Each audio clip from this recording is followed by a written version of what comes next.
It's really a mess. My room is a total mess. It's Saturday. I'm supposed to clean it. I'll clean it on the Sabbath. How's that? That'll help me get to hell faster. Break the Sabbath by cleaning my room. You know what? I used to clean my room all the time when I was a kid on the Sabbath. Yeah, made me feel better. I would go to church and I would come back from church and I was like all, amped up after 3 hours of Mormon church to be like, I want to make it better. I want a new life. I want to be more organized. And I would, all the way through my teenage years, I would like clean up my room and I would, make it all organized. It was all nice and clean. And I would go into Monday and I would do pretty well for most of the week. And it would all be a mess by the next Sunday, and I would spend my time cleaning it on Sunday again. But that's not why you're here. You're here because you want to talk about random things, which we do. We're doing it on Saturday today at a very weird time because yesterday I was doing other things. And tonight we're going to go. I should probably show you the calendar really quick. So we're going to be going to. Where's my calendar? Where's my calendar? Gall darn it. Golly jeepers. Did I not have it here anymore? Oh, here we go. So the calendar today, we're going to have questions, advice from 4 to 5 and conversations. I'm going to do the run shower thing. We're going to have some dinner and we're going to go do jazz tonight. So we got kind of preempted yesterday by Ava Crawford's Moors of Art show, which is got an amazing VOD. If you want to go back and watch it on Twitch, I am not putting that on the YouTube. Sometimes I think I probably should, but I don't. I just make it a VOD because I don't know. I'm lazy. All right, back to the questions. So I'm gonna keep the close up so I can actually take the notes here and keep you on task. What's up, Sam? The dog has decided to join us for some reason. What, did you just wake up finally? You've been sleeping all day? Oh, no, you haven't been sleeping. She was outside. Now she's like ready to rest. Okay. Well, join us for conversations, Sam. Maybe she'll have an opinion on this. Why am I not at DefCon? By the way, raise your hand if you're at DefCon. If you don't, well, is that a bad thing? Is that doxing yourself too much? So DefCon is going on right now. And that brought up the conversation we were talking about earlier, kind of spontaneously, about conferences. So I want to talk about that a little bit. Nobody wants to admit they're at DefCon. I guess nobody's there. From what I've heard, so there's apparently 4 or 5 other streamers that are at DefCon that are covering it. And that's fantastic. I love that. I love that people are covering it because guess what? I don't have to go. And, I got a little bit of pushback on this position on this, but I'm going to just spit it out. Conferences are a waste of time. There's only one reason to go to a conference. And I have good friends who are conference producers. One of them does the FOSSCon and OpenCon and others. And I still feel the same way, and I'm going to justify that statement.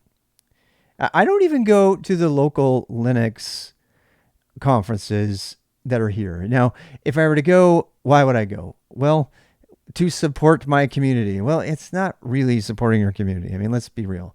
There's so many other ways to support your community. I mean, in the case of Linux, you could actually, go to your local Linux meetup, right? And even I don't go to them sometimes. But those are people who are, meeting locally, like-minded folk. And that's going to get me into my number one reason for going. The number one reason to ever go to a conference or any social event at all is because of the people. But what about all the stuff you're going to learn? And I'm going to play devil's advocate here. There's, people that make the argument all the time to their bosses, I believe unethically, that the reason that they're going to the conference is because there's some thing at the conference that they're going to learn that they can't learn anywhere else. And it's going to cost them, $1,200 plus airfare and lodging to learn that thing that they could not possibly have learned any other place. And that, excuse my French, is bullshit.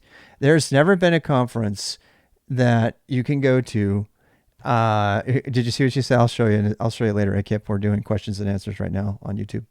Thank you for asking, though. Speaking of conferences, I went to an art gathering last night. Well, why would anybody go to an art gathering? Well, because there's art there. there's art and there's artists. You can meet them and you can meet other people and you can schmooze and you can catch COVID and get better. And then you can, there's like free wine. Last night there was free wine. It's like 3 cups in. So why go to a conference? I'm taking this out on my Tux stress toy that was so generously contributed from my wish list. I appreciate that. I don't know who did it. 5shot, I think, maybe. Somebody, can't remember. Anyway, so to me, a conference is a waste of money. A waste of money and a waste of time, even if it's one that I really like the subject matter. KubeCon's coming up in October, and saying these words are like downright heresy with some of my friends, including members of the board and people who've done the conference organizing. And I have no intention of going. I was looking at the money to go to that and to DefCon in October, and I was like, how much is it going to cost me to even get there? I mean, we're talking probably $1,300, right? At least, maybe more like $2,000 after the whole thing's over. Why? So I can hang out with a few people that I've met on Twitch and other people that I really want to meet, desperately want to meet. You know what I could do instead? I could actually go fly and meet them. And like go grab a beer and talk about stuff. Make your own conference, make your own Art of X con or whatever your flavor of con is.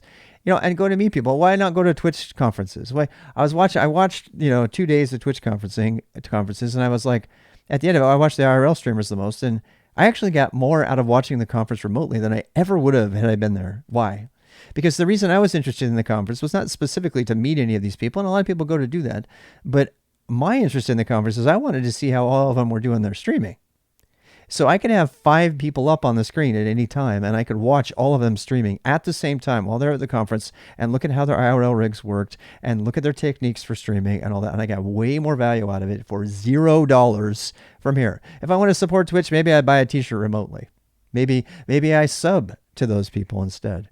I don't have to go to the conference. There's a certain type of person who really, really, really, really wants to meet their fan, and they want to go to a social event, and they really want to meet Kelsey Hightower, for example. I mean, he seems like a really great guy from everything I've read publicly about him. And I haven't met him, and I know people who really like Kelsey and other people who don't, and, blah, blah, blah. I don't even need to wade into that pool because I don't really care. That sounds so bad. I care more about, and this is not pandering. I care more about meeting someone like VMT in my community, or AKIP, or Jalopy, or any of these people, or Dr. WD, who's also a Twitch streamer, in person, than I would ever care to meet some of these, highfalutin big shots in the tech community.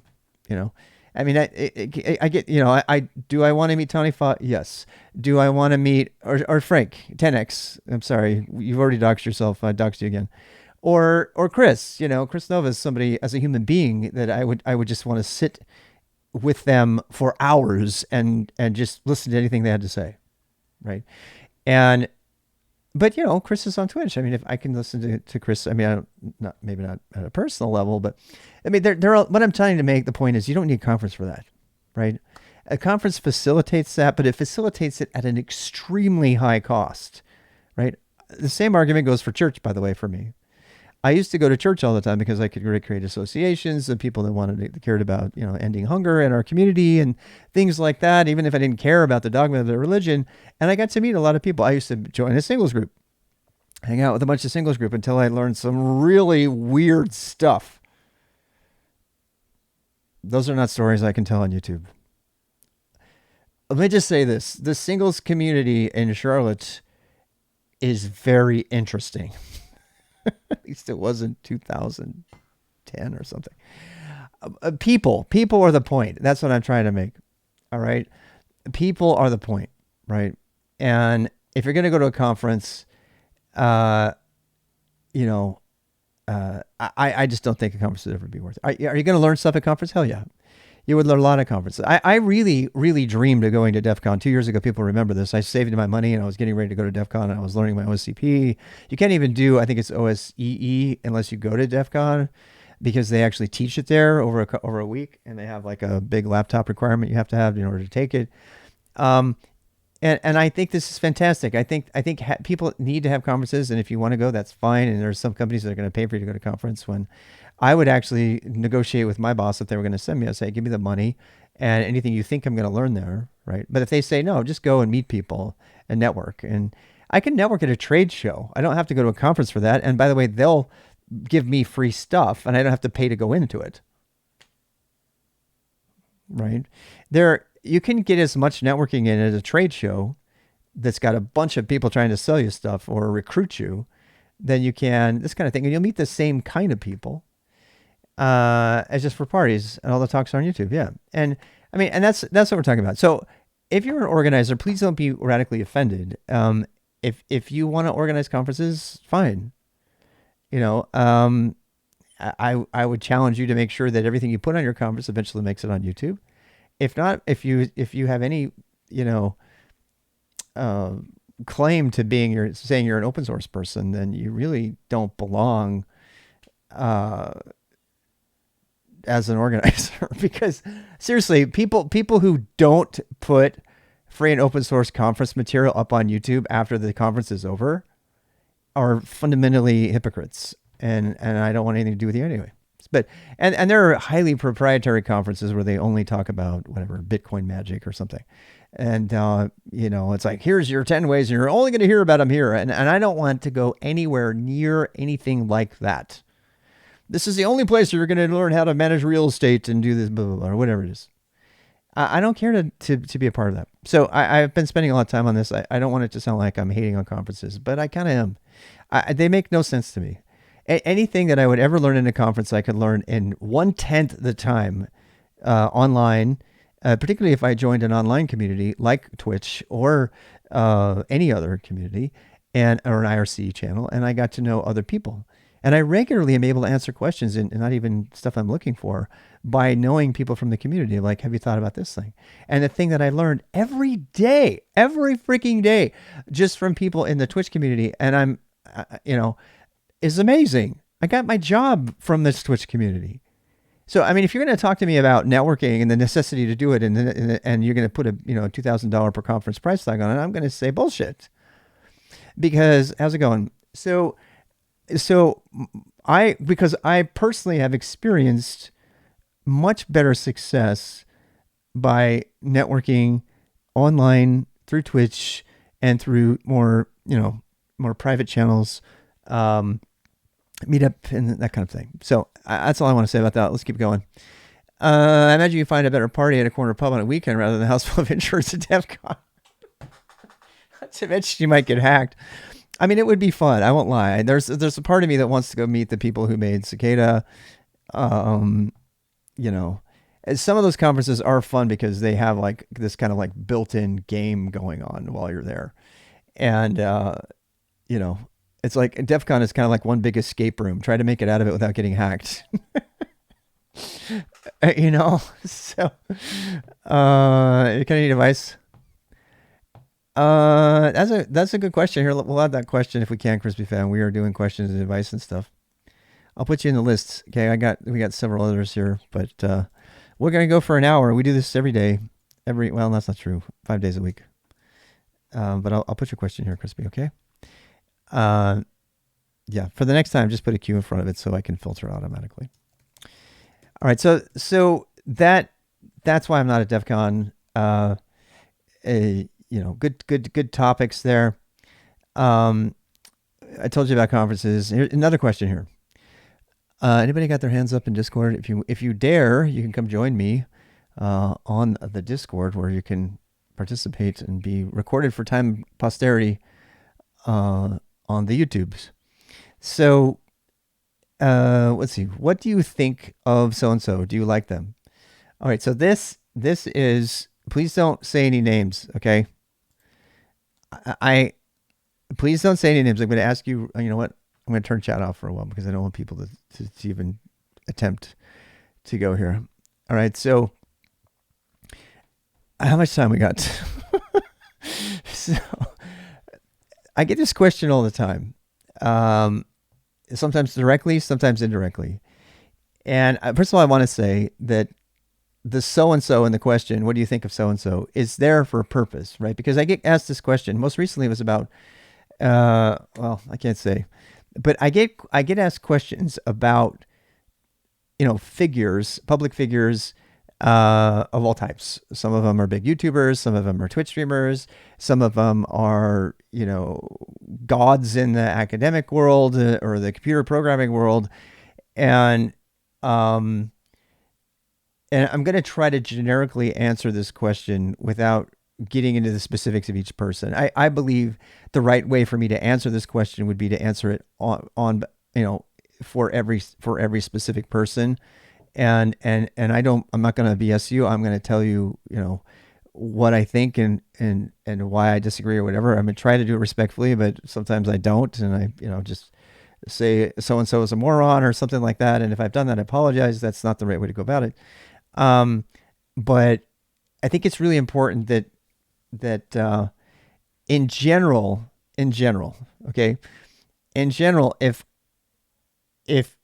the more like, this is the statement. Okay. So I actually have felt this way for a very, very long time. And, it was funny because, TJ Hollowaychuk, somebody I revere as a god in the coding world, once tweeted it and said, the more likely you are to hear from a person, the less likely they are to have something to say that you care about. And I really believe that. So I also think that goes for me. And there are times when, I just want to hear myself talk. And I think there's a lot of people like that. So in general, what do I think of a person? The type of people that I like are the ones who are real, the ones who don't have a problem laughing at themselves, but don't border on, into an area of where they're kind of disrespectful or they're, whatever they have. I mean, I like people that have my kind of sense of humor. I like to hang around with those people. So, but do you like them? So this is another thing. You can not want to have a beer with. Okay, that's the main reason I wanted to answer this question, because we were talking about it earlier. My ad is about to start. I'm so sorry. So you can not want to have a beer with a person or hang out with them or barbecue or go water skiing or whatever, or meet them at a conference and not hate them. I think that's the main thing I want to say. And everything else is just kind of related to that. You don't have to like everybody, right? Does that mean you hate them? No. If you don't like someone, the opposite is not automatically hate, right? So if you don't want to have a beer with them, you don't want to hang out with them, it doesn't mean that you hate them. And, a lot of people, I think today in particular, will read into the statement about somebody like, no, I don't like hanging out with that person. I don't like what that person has to say. And they think, well, gosh, where's all this hate coming from? The more you hate them, the more beer you need. And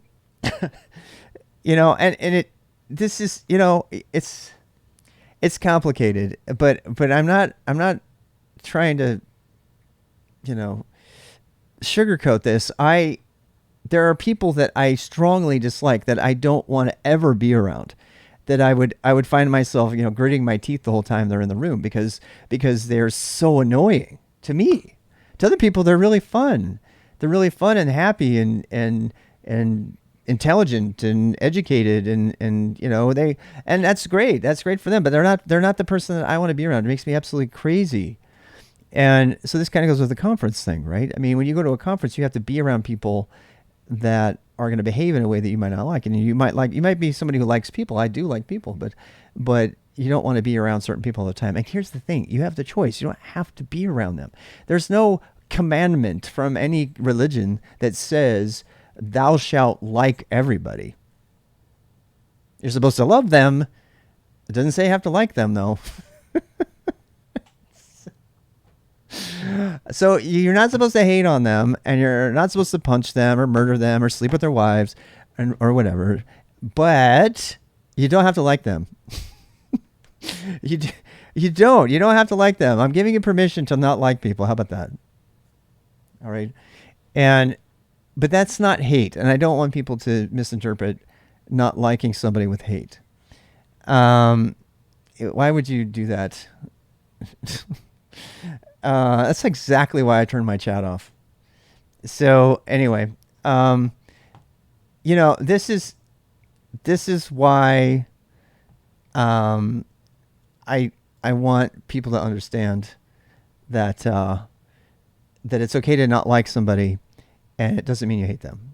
And so that leads into the next question: can you be friends with people from work? And this is an interesting question because this particular question is one that my wife and I talk about all the time. So my wife is German, and when she was in Germany, she, it was a part of the culture there. At least as she explains it to me. I have no knowledge of this, so if you know, let me know. When you work with people, you work with them, and you have coworkers, right?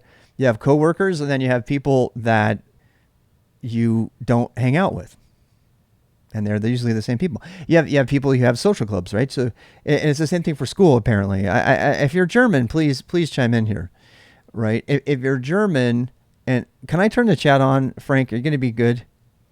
I want to turn the chat back on, but I want people to tell. Somebody's going to troll me just because I'm doing this. I'm going to throw out the whole video. Do not use specific people's names in my chat. If you do, I will ban your ass. That's your only warning. One and only warning. Okay? So I'm about to turn chat back on, and I mean it. If you make me throw this video away because you use a name, I'm fucking banning you for life. Okay? That's all. So I'm not... you heard me, right? Okay. So here we go. Back to, because I don't want this to ever be about a single or person or 10. By the way, the conversation earlier that started today was not about some of the people that people would automatically expect who know me. It was about somebody else completely.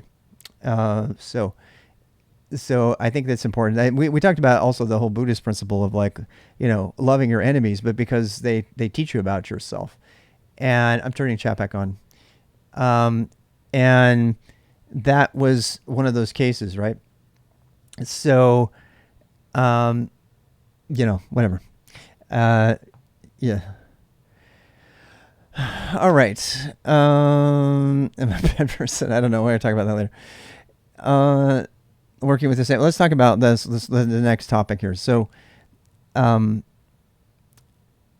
by the way, there's a certain number of people too that I want to relax with, and I don't want to have to think about anything. And yes, they're the kind of people that are going to be, in agreement with everything that I think. And those are people that it's really easy to relax with. It's good to be married to one of those kind of people too, by the way. If you're not, then how are you ever going to relax? People come home and they try to relax and they have to be on needles all the time because, get out of that relationship. My God.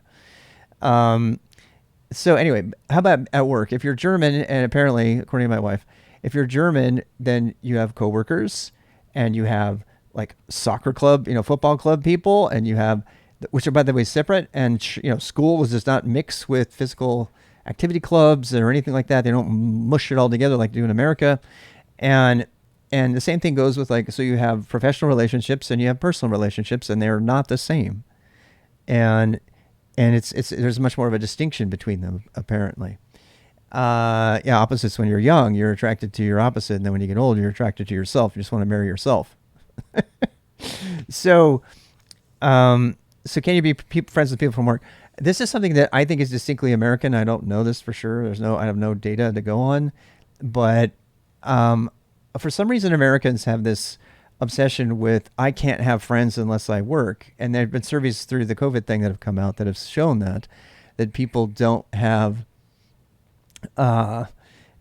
they certain population groups and demographics or whatever have a harder time making friends if they're not working.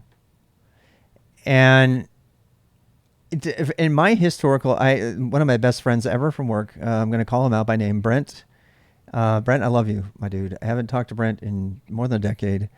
But one of the closest, deepest friends I've ever had. As friends are, they come and go, even if they're I have a feeling if I met Brett again, it would just be, we'd be right back to playing bad chess with each other and talking about Linux. And there's a few people like that. Ken is another one. I have a number of friends that fit that description. I'm just dwelling on some of them now. Some of them are kind of fell off the map. I think some of them are spies now. Whatever. But what was I talking about? Your friends can be people from work. So these are people, most of those friends are people that I met at work or school. And so I think you can be friends with people at work. And I feel like that's a thing that Americans do well. It can also be a problem because you don't have to be friends with somebody at work in order to work with them. It certainly helps, but if you're not, you can be professional and not like the person at all, right? And I feel like you can pull that off at work. So yeah, can you be friends with people from work? Yes.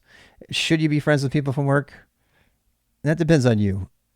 Should you date people from work? Should you diddle people from work? Probably not. I know from a fact that at Nike, there was a lot of that going on, and it created a problem for the company. I won't get into details, but there was just so much family drama going on within the corporate, walls that it affected the company.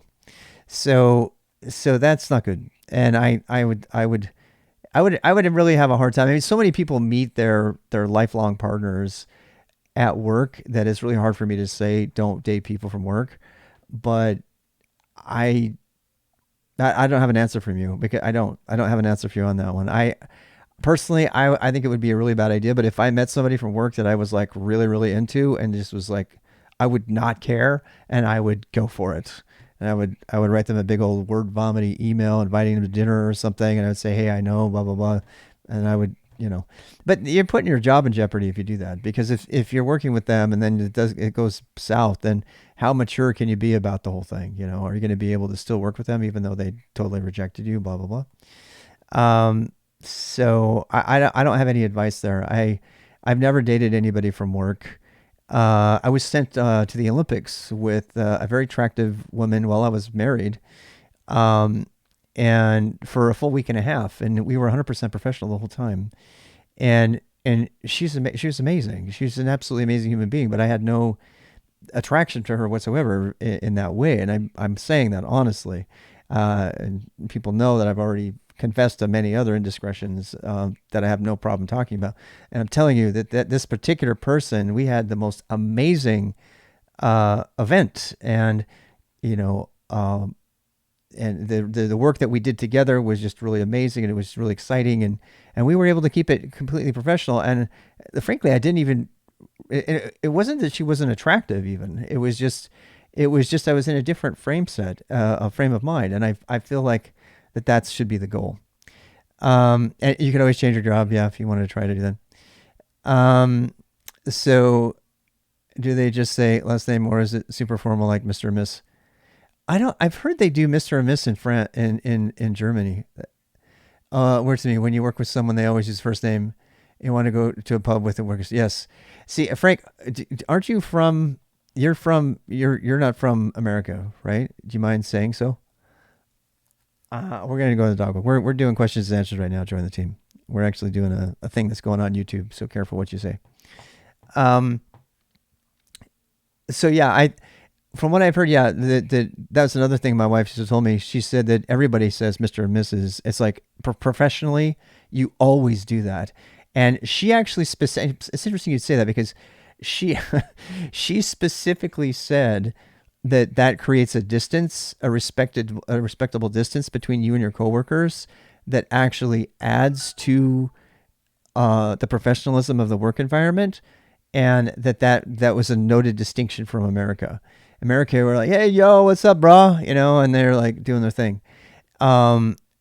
And then they're going out for drinks and stuff. And that was a very, I think we could actually learn something from the Germans on this point. I think that, I don't know. but I have nothing to go on. But that's my feeling on it. So that's my answer. You plus the last name Hamburgsee. Oh, that's how they say it. My first day, and I went there saying Mr. and Mrs. And the HR lady said, "We just use names, don't say Mr. and Mrs." And they actually got on your case. You were in France. It was always a first name basis, but maybe they treated you that way because I'm an American. That might be. That might be. I think Americans get treated differently in international communities because those people have had experiences with Americans, and they know how to treat them slightly differently. Probably just from the culture thing. It's not a bad thing. When I know somebody is of a different cultural origin and is like relatively recently moved from their country, I treat them differently. I don't know if that's bad. It's not. I don't treat them bad. I just treat them differently. I treat them how I imagine they would want to be treated, based on what the little I understand of whatever culture they're from. Um, and I think that's just respect. It should be mandated, probably not, but other cultures are more American culture due to TVs and movies. Yeah, that might be too. I don't know. Honestly, don't know. But those are those interesting ways to think of it. So that answered the question: can you be friends with people from work? What's my hat about? Oh, okay. What's MLV? I might as well do that. How is it in Russia? Russia is still kind of formal, but Russia, at least in Moscow, in Petersburg, it depends if you get out away from the city. I have a feeling when you're in the city, it's pretty harsh. People that are like really close to each other are really harsh to each other. It's more likely in Russia, from when I was there, for Americans to be offended by typical behavior from a Russian. Товарищ генерал. Um, so they, because they're naturally rougher with each other when they talk about things, and do things, and they're more direct. I mean, like really direct. That it really offends Americans a lot of times, and that was my experience with Russian culture. Um, and I mean, it's just a different culture, you know. At an old job, I worked at integration into the U.S. teams. It was the best thing ever. Relaxed environment of people. Then I switched jobs as a big corporation. Now I work mostly for people from EU, India, Ukraine, Russia. It is a little too formal and not relaxed at all. Yeah. And Paris, interesting. Yeah, I think Paris and Italy. I know Italy is very informal. I watched a documentary, it's Michael Moore's documentary, and whatever you think of him, there's an interesting segment in there where they cover Ducati. They cover the whole company of Ducati, and the CEO is making very little more than the average person on the floor, and they're all hanging out and they're taking big vacations and they're drinking together and stuff. So I don't think it's uniquely an American thing. I do think that there are other places that do that. Uh, so I mean, it's a fun topic because we got a lot of internationals in here. We can ask them what they think. So this is the Mooresville Valuation League or something like that. The MLV hat I have is a hat. My shirt as well. This is from the art show that I did in Mooresville last night, and it's part of the effort to improve and to grow the Mooresville downtown area. So that's what it is. I just happened to buy this hat and had it still. Yeah, Mooresville represents. And I love my little small town. So we walked through there all the time. What do you do if you seriously disagree with people? All right, let's talk about that one for a second. What time is it? We got time? Yeah, we got another half an hour. So what do you do if you seriously disagree with people? What do y'all do with that? I mean, it's not bad. It is an art depot. It's a train depot that was converted into an art gallery. Yeah, this is the shirt from the gallery last night. Yeah, I did. I bought it. Yes, I also bought a $220 piece of art from Esther Moorhead, which I want y'all to see eventually. You want to see? Do you want to see my new piece of art? And my wife didn't get mad at me. No, she just laughed. Here it is. Here, I'll like zoom in on it. I know, it's like, that's from her. This is from her stream. I got to meet Esther last night. That's the first time I met Esther ever. She's an artist from the area. Yeah, let me go back to this. Oh, wait. Why won't you go away? My wife asked me, she goes, is this the one you bought? And I said, yes. Am I in trouble? And she says, don't freak out. Because I bought it without asking her if she was going to like it or not. I was all worried. I went to an art show last night, art gallery, on assignment kind of. But it was really fun. So let's talk about this. You don't want to talk about work in your free time. And thanks for the follow there. So usually I don't have friends from work if there's no common interest outside of work. It sounds like a German opinion. When you work together and they complain about work outside of work. Yeah. I honestly, I don't want to talk about work. I mean, and then there's the whole work remote thing too, or like, how can you ever get really free from talking about work, right? Because you're always here doing stuff. So what else we got here? We have, what do you do if you seriously disagree with people? Okay, I have a question about this. What do you do if you seriously disagree with somebody on the job or in a public forum or on Twitter? What do you do? And this is kind of a cliche thing. Working together and they complain about work. Yes. Hey, tomato, how are you doing? So like when you disagree with somebody, do you do we'd agree to disagree and just move on? Do you, and still maintain your relationship? Do you, attack them one way or another? Do you get angry because they don't agree with you? And the question was kind of targeted at me. My dog is not dead.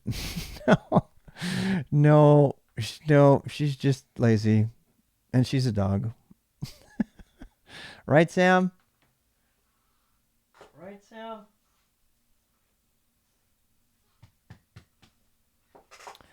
Yeah, she's like, oh, she also, she was out catching frisbees, so she's kind of tired now, I think. So we say take it offline. I like that. That's the way to go.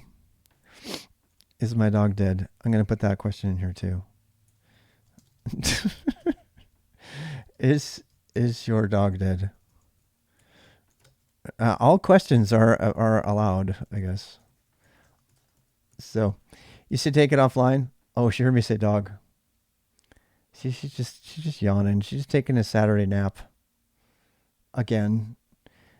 So, the disagreement thing I put on the list because disagreeing with somebody doesn't mean you hate them. Disagreeing with somebody about really serious topics that you find extremely important, like the nature of life and what happens after we die and things like that, those can get really, really mean really fast. So people can project on it. So what do you do? What do you do? Do you remove yourself from those people? Do you disagree with them? Keyboard. I just have a Mac. It's a Mac keyboard. Do I have to answer that one too?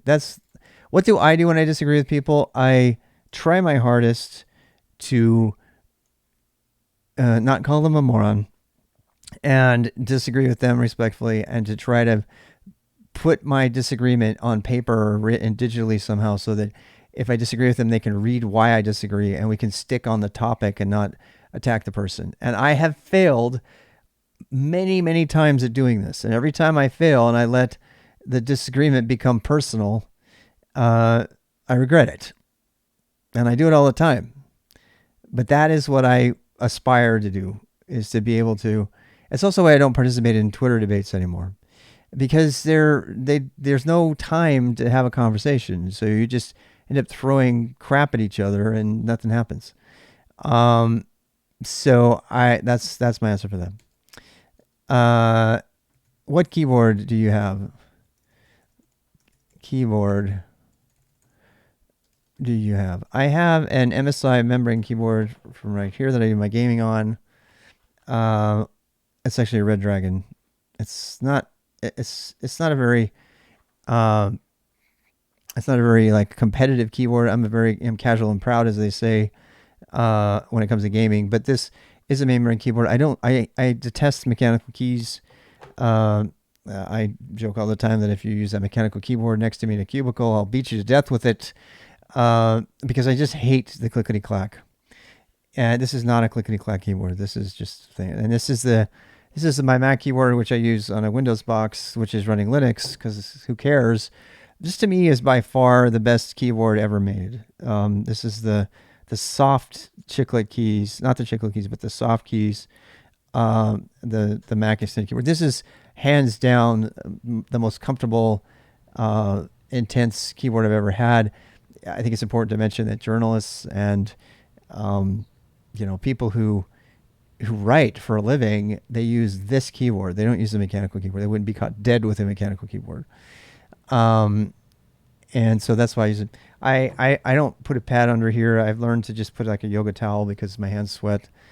And I mean, I don't know why that is. It's kind of gross, but I get into it, I get coding and stuff. And so it's nice. It's kind of nice on my elbows. Plus I can change it. I mean, raise your hand if you haven't changed your pad under your keyboard in like 2 years. The number of bacteria per inch is probably like so high. An IBM Model M, no, I'm going to be fine with this one. But yeah, I use the software keyboard. People get really freaked out about keyboards if you like say things about keyboards. Like if you say that who gives a shit what blues and reds are, some people will like really get offended by that. I'm like, no, I don't care. I don't really care. I really don't care about your keyboard. A keyboard is a very, very personal decision. And so much so, especially with COVID now, that people bring their keyboards with them to work, even if they have to use a corporate issue computer or whatever. And I think that's fantastic. If you want to use like a crazy like steampunk keyboard that's completely inefficient but just looks beautiful, fine. But I choose to use this one with some silencer dampeners. I also just like the click clack. Yeah, I don't like travel at all. You're talking to a guy who learned to type on a Royal typewriter, which gives you big muscular fingers when you use it. You should see my mom's fingers. She still types on the thing. She did for a long time anyway. And so, yeah, I mean, Kinesis Advantage, I mean, I don't even know the brands. I really don't care. Some people like laptop keyboards. I'm partial to like the 15-inch. Was that what they're called? What are they called? Like the 3/4 ones. I actually like them. I mean, so. But yeah, I don't like the ones where they split your hands out and all that other stuff. Do I have cowsay? Yes. Yes, I have cowsay. I use cowsay all the time. I've been using it since 1994. Do I agree with the stuff in the cowsay library? No. Let me have a question for you. Do you have ASCII? Do you have ASCII Aquarium? Do you? Do I have cowsay? Yes. I'll show you cowsay right now. How much time we got? I actually have Dragonsay too. Yeah.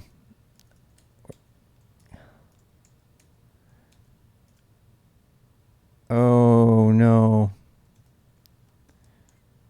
There's cowsay. I lost my Dragonsay. You can make the cowsay do dragons, right? There be dragons. I can't remember where it is though. Nope, it's not there anymore. Cowsay's moo. Yeah, people usually combine cowsay with other things. But you can do all kind of thing. But I got my banner stuff. Banner, yes, I have cowsay. All those fun things, right? Those are all fun. We're going to be going through some of that. I said consay. Yeah. Cowsay actually really, really, really old. All right. So one of the last couple of questions here, we're getting close there. We got 15 minutes. So kind of in line with the whole disagreement thing, what do you think of strong opinions weakly held, WEAK? And this is, people who know me have seen me talk about this on the boost and stuff. I can't dad joke an older cow says moo, lol. So we're not going to the racetrack. Good question.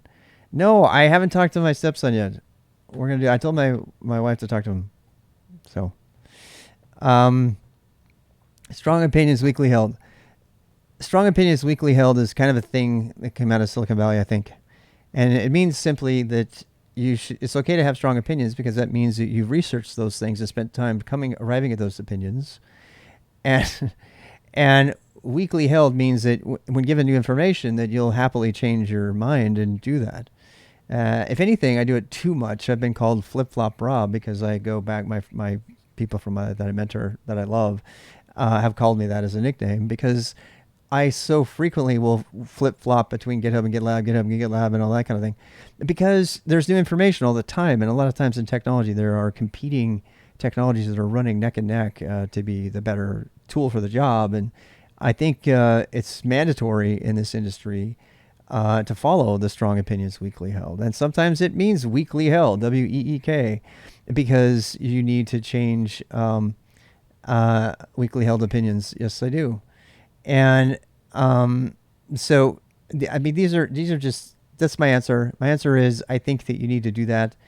You can't have a strong opinion, though, unless it's been well researched. You can't just say that something sucks or whatever unless you've actually done the research. You can't say that Go is the best all-purpose language for 2022 unless you have researched that. And if you have, being strong in your opinion. Now, another thing too is like somebody at work will say, well, what do you think of this? And I'll say, well, this is what I think. And then I'll disclaim it and say, but I have a very strong, I have a very weak opinion on that. That's not a very well researched opinion. This is just my impression. This is my initial take. But I haven't done any research. But if I've done the research, if I've done, a significant amount of research, I'll say, well, I spent several hours looking into this myself, and I went to my community and I ran it by them, and I got, their consensus on this is, this, and boom, I'm okay with that. I'm okay with having a strong opinion on those kind of things. And I think we should be. I think we should be able to. A strong opinion is one that you can defend because you know how to talk about it. It's not one that you heard somebody else say and you're repeating it because somebody who has a really cool avatar, in their Slack or on their Twitter, has decided that that's how you should think. I think that's a problem. Please don't go there. All right. Just information, that's a good one too. Are we going to have time for that one? I don't know. That's a really good one. I call them technocrats, but we'll get to that one. Okay, so we have two more questions here, and then a new one that just came in. I really love these new questions. Thank you so much for participating. Those of you who are sending your questions in, I really love it.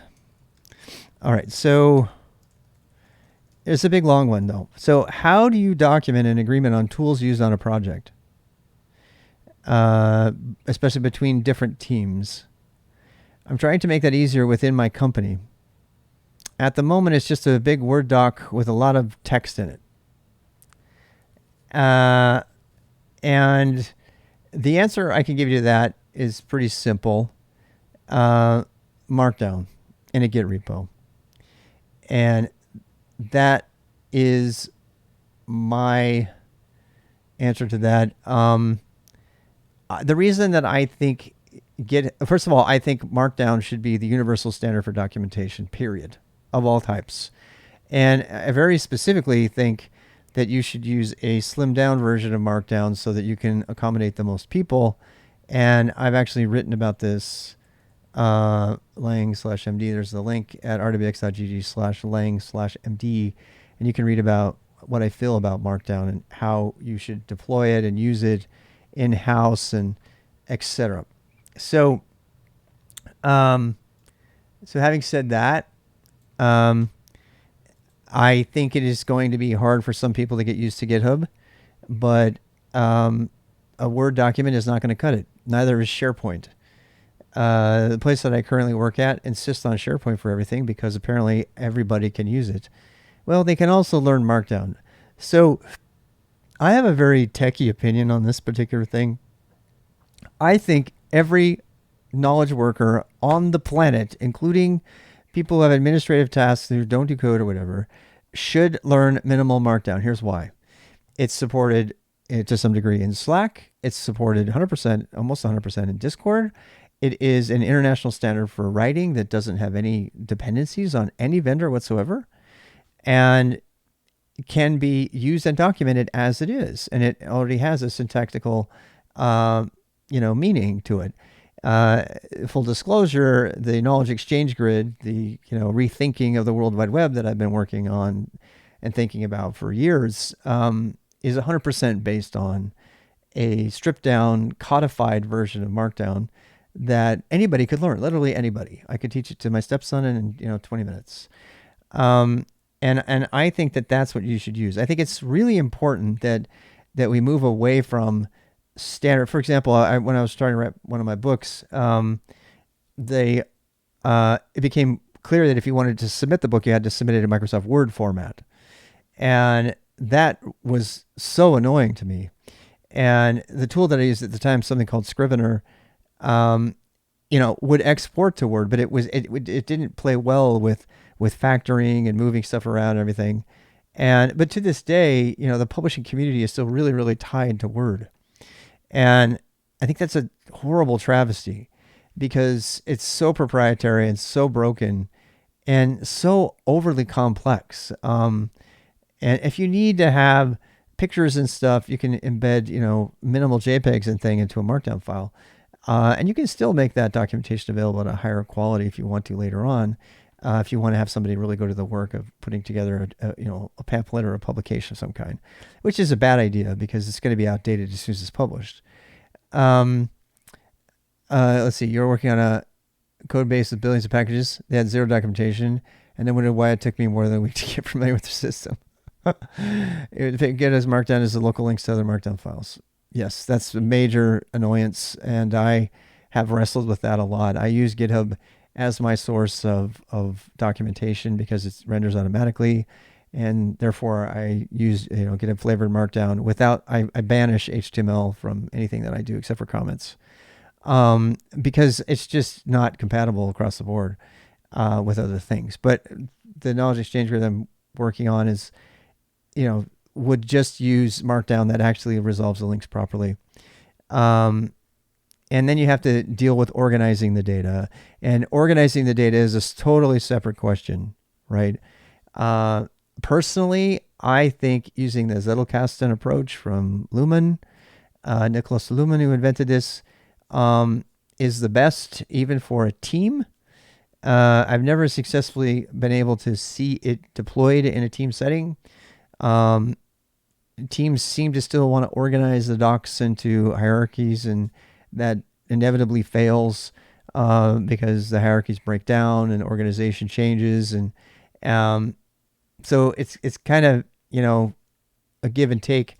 But I think that you should have some organized content that is hierarchical at some point, but that you should also have a team document that's just people spewing. I personally, every team member is just spewing their recent discoveries and their real-time ideas and thinking, and that's the whole Zettelkasten approach, and I really feel strongly about that. I did talk about that on the first or second day of the boost. We talk about it every time, and I have made a shell script to manage my own Zettelkasten. People say, well, what application should I use? Should I use this or that or Obsidian or that? I'm like, make your own. It's not that hard. If you're not somebody who knows how to make your own, then you should practice just using a Zettelkasten and use GitHub or just using a text editor, because that will go with you everywhere, and there's not going to be corruption of it. So that's the end of that question. Let's keep going. We're about done. Kind of need some advice. I have this girl that I like, and I speak to her every day, but I don't know if she likes me back. What should I do? Ask her. said the old guy. Honestly, ask her.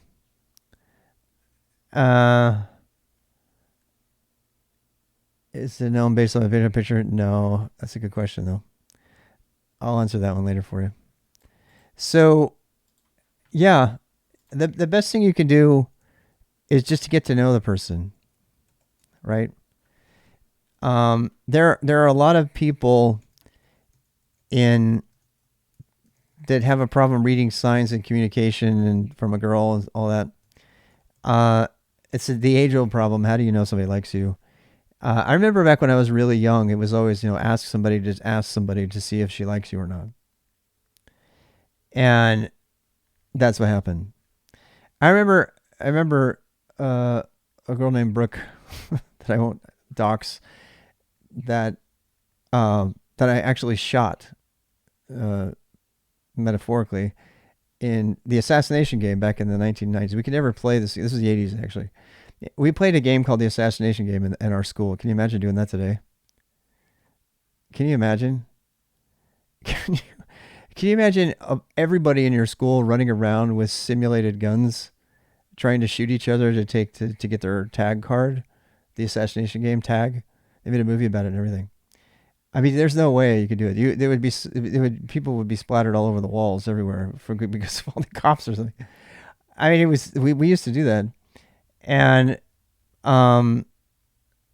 so yeah, we would. I mean, I don't mean this to just to be in bad taste. We literally did this, and it was a game to help meet everybody. So as the executive council team that I was on, we organized a, high school wide assassination game. And that meant that you had to chase down somebody else and try to shoot them with your dart gun. And it went on for like 2 or 3 weeks. And you had to shoot them and you could take their card from them. And then you would go assassinate whoever that person's was. And the people who won was the person who finally ended up with all the cards in the end. And I actually got the name of a dancer. She was I think the proper term was hot. She was a dancer and a gymnast and amazing. She was an amazing girl, and it's kind of hard for me to talk about. I know this is going on YouTube, so I don't want to get too personal. You'll have to come talk to me on Twitch about that stuff. Anyway, so I asked the girl. I'm not condoning this, by the way. I'm just telling a story. I asked the girl that was going into the girl's bathroom, and says, "Is she in there?" And she says, "Yes." And she says, "Okay." I said, "Is everybody decent in there? Is it okay?" And she goes, "Yeah, you're fine." So I broke in the door. Not really. It was just a swinging door, right? But I made it really. I had my Levi jacket on and my cut-off gloves and my semi-automatic dart gun. No kidding, they had them. And I broke in and I shot her with the dart, and I just said, "Here." I put my hand out. And she goes, oh, she was curling her hair in 80s style, And I put my hand out. I said, I got my darts. I collected my darts from the bathroom floor because I only had so many. They were expensive. And like that, and she gave me her card. And so randomly, this is to answer the question. Somebody, like within a week after that, somebody come up to me and they said, it wasn't airsoft. No, not airsoft. No. Those are way too painful. There's no way we would have been okay with that. Do the opposite village, yes. So one of the girls, I don't remember who, said, Brooke really likes you. And I was like, what? And I couldn't believe it because I'm kind of a geek. I still am a geek, And she goes, yeah, she wants to get to know you, but she didn't tell me that. Because that's the only time I ever remember having somebody tell me this girl likes you. So I don't know the answer. I honestly don't know the answer. I don't know how. I can usually tell like after a while that a girl likes you. There's like all the subtle clues that they'll give, right? So if they're flipping their hair, if they're sitting around. There's one time when I was at a pub and I was just being nice and talking to this girl, and we were outside. We were just skateboard and stuff, and we were just talking, and the pub closed, and I was like, oh, okay, well, she's not around anymore. And she came out, geek with the dark on. I don't know. Look, just be yourself. Find something fun to do with the opposite sex or with that person, and maybe they'll want to talk to you. And you'll just start talking, you know. I mean, I failed many other times. I thought this girl was not interested in me, and all of a sudden she came back out after the pub closed. She came right back out, and she stood right in front of me. And I was like, hi. And she didn't say anything. She just stood there. And that's the first time I ever invited somebody back to my place after a pub thing ever. And we just laughed the whole time. It was a lot of fun. When Doris came over, I didn't know if she liked me or not either. I seriously thought that she didn't like me at all. And yeah, I really didn't think she liked me at all for the first 2 or 3 times. I kept writing to her, and then I would stop writing. And then she would like reach out, like kind of tentatively. And one time she came over to my place, and she stayed on the other side of the room the whole time.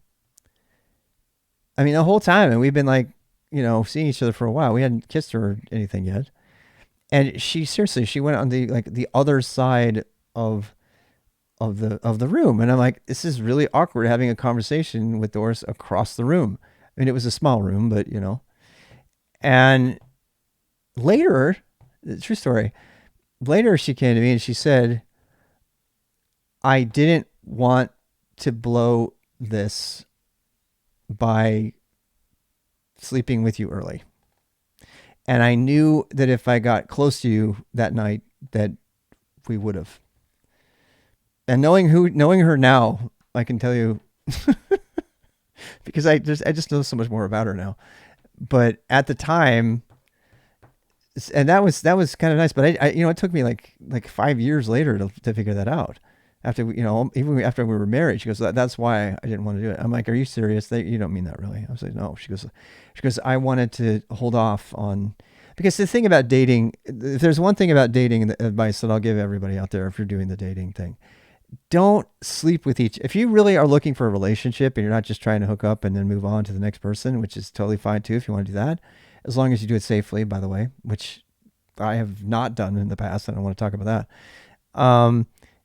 But if you are seriously looking for a relationship, the best thing you can do in the relationship is wait to have sex or even kiss.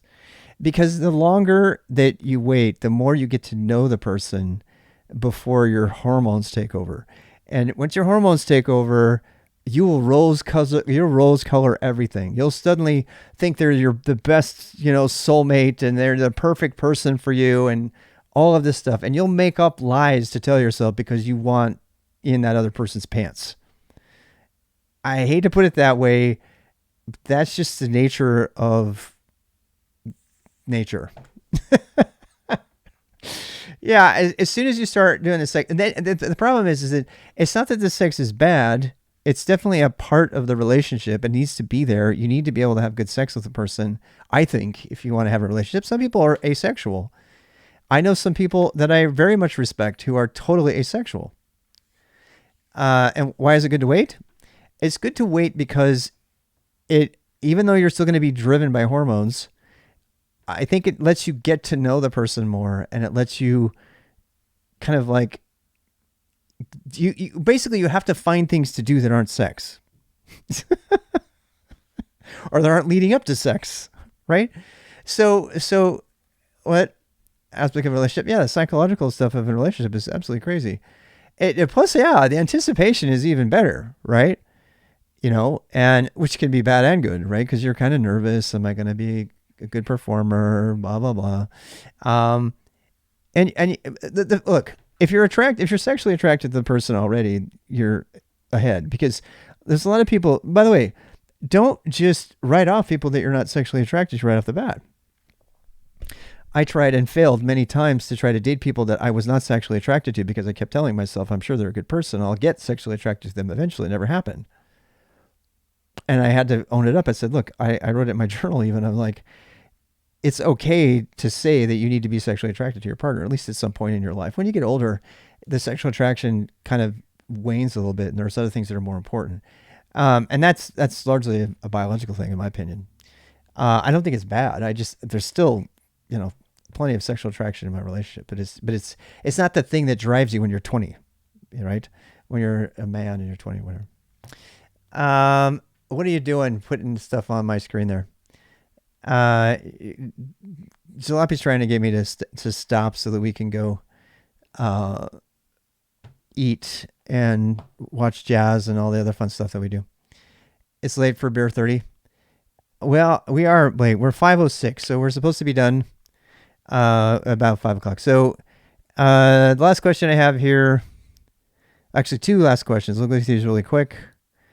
How to work with coworkers that are stingy on information they gather or not direct with their sentences, giving half or lack of information. The first thing I have to say about that is if it's within your power to move to another team, I would do that. So I do not think that you should suffer working with people who are inauthentic or trying to get ahead in one way or another by withholding information, and you're going to run into this all the time. And one of the reasons I talk about my current team so much is because my current team does not do this. So I really have a cider. I really think that you should evaluate the team that you're on. If it's a chronic thing, and you have a manager to bring it up with, you might bring it up. That's always hard because then you don't know if they're going to confront them, blah, blah, blah. It could be that they're not direct because they're lying or they're covering some of the information up, or they want to build their own little nest, and they think they have scarcity mentality. So they think that if they tell you that they're not going to prosper. And if you have any of those things in your team, okay, Grill Kitchen, I thank you for that. If you have any of those things in your team, you need to really reassess, because it will eat on you, and it will pump the cortisol through your veins, and it will make you unhealthy, and you'll be constantly thinking about it. Work is meant to be work to some degree, but at the same time, there are stop with the compliments. I mean, there are times when you can make the right decision about a team, and there's other times where you're not. You guys are all being silly, and I'm trying to be serious. What else is new? They want to go play. They want us to go play, so we should probably get ready to go play. One last question, and that's how you get on people. One last question. Is that gnome in the background what you base your GitHub picture on? I think you're referring to that gnome right there. No, that is a gnome that I painted on my anniversary. No, on my honeymoon. I painted that gnome in Asheville with my wife. We did a lot of fun things in Asheville, but one of the things we did is we went to a ceramic sculpture place, and we just painted random things. I think she painted a frog. She's into frogs a lot lately. I don't know what's up with that. But and so yeah, it's not. I've been accused of being a gnome for a long time. It's kind of ironic because my ex-wife detested gnomes with a passion, a burning passion. She used to make fun of houses that had gnomes in the front yard. When we drive past them, she would like totally make fun of them. And I have no feelings against gnomes now. In fact, because of that, I've kind of fallen in love with them. One of my wife's favorite shows of all time is Amelie, if you know that. And it's all about the gnome. A guy built a frog army, really crazy. Oh, so cool. David the Gnome as a kid, I did not. I don't even know what that is. I did not.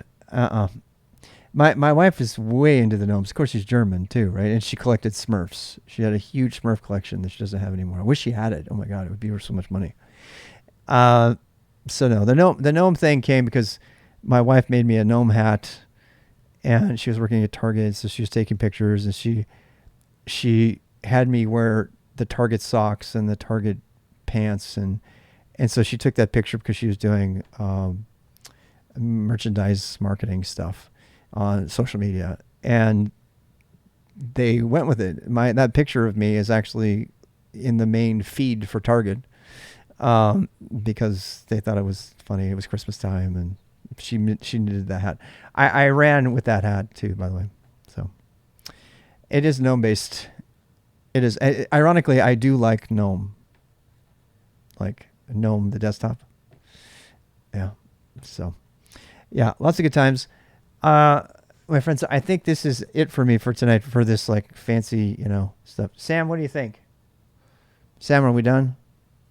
We were playing guitar earlier today.